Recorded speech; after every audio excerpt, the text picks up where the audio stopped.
మార్కుల ఆధారంగా స్టూడెంట్లను విభజించవద్దు. Toppers batch, dull batch అంటూ విద్యార్థులను వేరు చేస్తే కఠిన చర్యలు.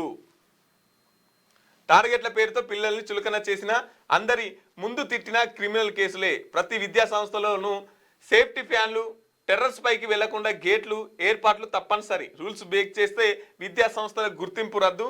కలెక్టర్ల నేతృత్వంలో నిఘా కమిటీలు. సర్కారు తాజా గైడ్లైన్స్ రిలీజ్. ఇకపై స్కూళ్లు, కాలేజీలు, ఇతర విద్యా సంస్థలతో టాపర్ బ్యాచ్, డల్ బ్యాచ్ అంటూ స్టూడెంట్లను వేరు చేసి చూపే పరిస్థితి మారనున్నది. మార్కుల ఆధారంగా విద్యార్థులను గ్రేడింగ్ చేసి వారి మధ్య అంతరాలు సృష్టిస్తున్న కార్పొరేట్ విద్యా సంస్థల సెక్షన్ల దందాకు సర్కార్ చెక్ పెట్టింది. చదువుకున్నలోనో బ్యాచ్, చదువుకోలేనలోనో బ్యాచ్.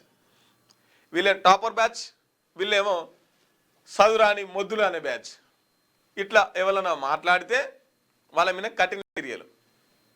ఇక పైకి వెళ్తే పైన మొత్తం గ్రిల్స్, పిల్లలకి ఏమన్నా ఇబ్బంది కాకుండా అట్లా కొన్ని రూల్స్ని తీసుకొచ్చింది అన్నట్టు.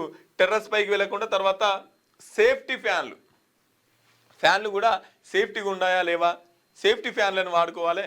ఒకవేళ ఇటువంటి నిబంధనలు ఎవరన్నా తప్పితే కఠిన చర్యలు తీసుకొస్తామని కొత్త రూల్స్ తీసుకొచ్చిర్రు. పిల్లలకు సంబంధించినటువంటి రూల్స్. ఇక ఎవరు కూడా వీళ్ళు బాగా క్లెవర్ స్టూడెంట్లు, వీళ్ళు డల్ స్టూడెంట్లు అనే పరిస్థితి లేదు. ఎందుకంటే వాళ్ళను మనం మరింత కొంచెం ప్రోత్సాహించి వాళ్ళని చదువుకునేటట్టు చేయాలి. మన మాటలు వాళ్ళని కించపరుస్తూ ఇంకా తక్కువ చేసి చూసి తక్కువ చూపుతోని వాళ్ళు ఇంకా తక్కువ అయ్యేటట్టు కాదు మన మాటలు. వాళ్ళకి మరింత ప్రోత్సాహం, మరింత ఎంకరేజ్మెంట్ ఉండాలి. నువ్వు కూడా బాగా చదువుతావు, చదువురా నాయన అనాలి. కానీ నువ్వెక్కడిరా మొద్దు అంటే వాడు ఆన్నే ఉంటాడు. ఒకవేళ నువ్వు అన్నావా అనుకో, నీ మీద కఠిన చర్యలు ఉంటాయి. కాబట్టి జాగ్రత్త.